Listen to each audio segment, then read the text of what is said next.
Hello बच्चा, स्वागत है आपके अपने यूट्यूब चैनल पे। आज हम देखेंगे वर्गमूल। वर्गमूल निकालने से पहले हम देखेंगे वर्ग। देखिए वर्ग किसे कहते हैं।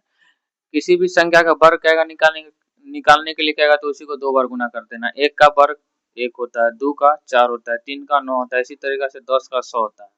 अब चलिए हम देखते हैं वर्गमूल। किसी भी संख्या का वर्गमूल कहेगा निकालने के लिए तो उसको दो भाग में बांट देना है। ये चार वो संख्या है तो इसको दो दो भाग में बांट देंगे। एक तरफ 32, एक तरफ लिख देंगे 49। अब ये जो नौ 49 है ना, तो 49 के अंत में क्या है, नौ। तो नौ जो है वो किसके वर्ग वर्ग है, तीन का और किसका है, सात का। इतना करके क्या करेंगे, दूसरा संख्या को देखेंगे। ये 32 है, 32 जो है वो किसके वर्ग के बीच में आता है, पांच का और किसके, छह का। तो छह का लिख देंगे। पांच और छह के बीच में आता है, पांच और छह के बीच में लिख देंगे, क्योंकि पांच का वर्गमूल कितना होता है 25 और छह का कितना होता है 36। इसी के बीच में क्या आएगा, 32। अब क्या करना है, हमेशा छोटा वाला संख्या लेना है। तो दोनों, ये पांच क्या है, छोटा है तो ये पांच हो जाएगा। अब ये तीन और सात में ये कौन होगा, तो इन दोनों को गुना कीजिए। गुना करने के बाद कितना हुआ, 30।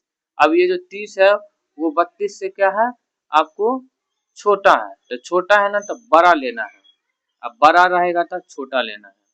अब इसी तरीके से 10 और 24 है, तो एक तरफ 10 हो जाएगा, एक तरफ 24 होगा। 24 के लास्ट में क्या, चार है। चार किसका वर्ग होता है, दो का और आठ का। दो का आठ का होता है। इसी तरीके से 10 है, तो 10 जो है तीन का और किसका होता है वर्ग, चार के।